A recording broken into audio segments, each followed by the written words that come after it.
What if the greatest fiction ever written isn't a novel, but the number in your bank account? It's a story we tell ourselves every single day.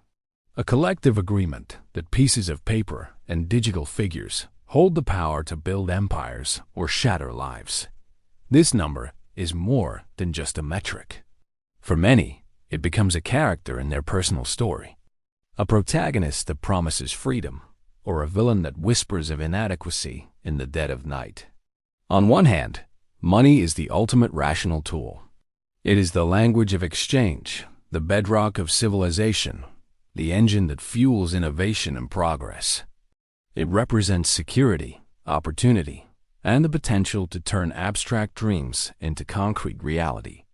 It is the architect of our grandest ambitions, from a family home to the exploration of space. It promises order in a chaotic world. But on the other hand, it is a ghost that haunts our waking moments and our sleepless nights. It is an abstract concept that generates the most visceral, real-world anxiety.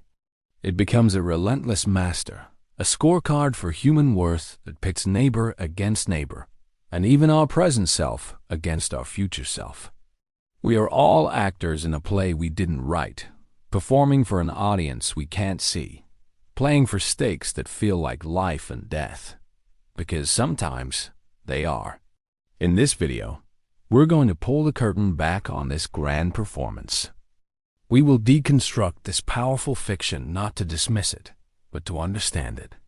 We will explore the psychology of scarcity and abundance, the philosophy of value, and the unwritten rules of the game we are all forced to play. We're going to examine the script we've all been handed, to understand the character money plays in the story of humanity, and more importantly, in the story of you. Most of us believe the story of money is a simple one of cause and effect. You work hard, you earn. You save diligently, you build. You invest wisely, you grow. It's a meritocracy written in dollars and cents. The financial world presents itself as a grand, logical machine. Input equals output. Risk is calculated. Assets are managed, and the path to security is paved with discipline and good sense. We are given the tools, budgets, 401 kiloseconds, index funds, and told that mastery of these tools is mastery of our fate.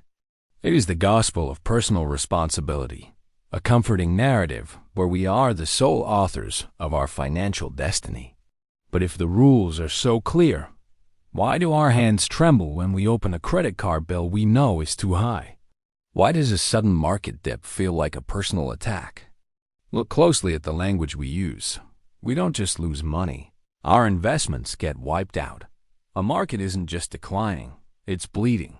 This isn't the language of mathematics. It is the language of survival. What if the story we're told is only the first chapter, and we've been skipping the rest of the book?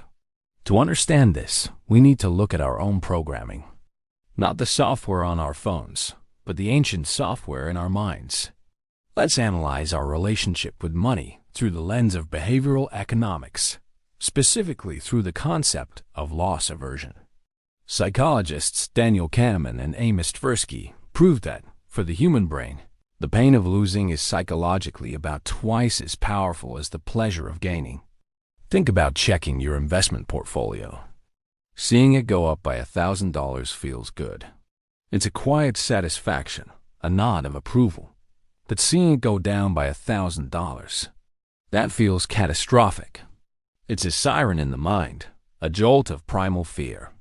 The rational part of you knows it's the same amount, just in the opposite direction. But your ancient wiring, honed over millennia to avoid threats, screams that you are in danger. What looks like a spreadsheet is processed by the brain as a saber-toothed tiger. We think we are investors, but we are still just hunters and gatherers, hoarding nuts for the winter and panicking at the first sign of scarcity. This is our first clue. We are not rational actors in an economic machine. We are emotional beings in a collective story, and our instincts are constantly betraying our intentions. If our individual instincts are so easily hijacked, then what happens when this irrationality scales to millions of people at once? Then we must confront the great, terrifying spectacle of the market bubble. Consider the dot-com bubble of the late 90s, or the housing crisis of 2008. These weren't just financial events. They were moments of collective fever dream. The fundamental story, that value is tied to reality, was completely abandoned. A company with no profits could be worth billions. A house became not a home, but a golden ticket that could only go up in value. This is the ultimate contradiction. The system built on logic descended into mass delusion. The collapse didn't just zero out bank accounts. It shattered the core belief that the system was rational and fair. It proved that the story of money could become a dangerous fiction, detached from any tangible truth, with devastating real-world consequences. If the sober pursuit of wealth can lead to such madness, then what were people really chasing? It couldn't have just been the money. To answer that, we have to look past the balance sheets and into the heart of the dream itself. When we look closer at those chasing the bubble, or even the person buying a lottery ticket against all odds, we don't just see greed. We see a desperate, deeply human yearning for hope, for agency, for a narrative that allows them to escape their circumstances. It has the belief that one lucky break can rewrite a life story of struggle into one of triumph. This impulse is the same one that animates one of literature's most iconic figures, J. Gatsby.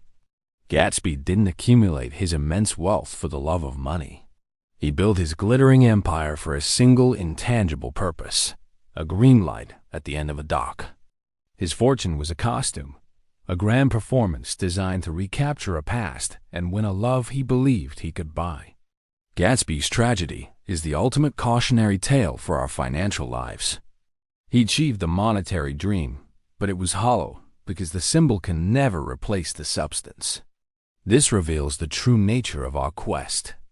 We are all, in our own way, staring at a green light, believing that if we can just accumulate enough, we can finally grasp it. And so, to understand the end of this story, we must first understand what happens when we finally reach the shore and find that the light was just a light all along.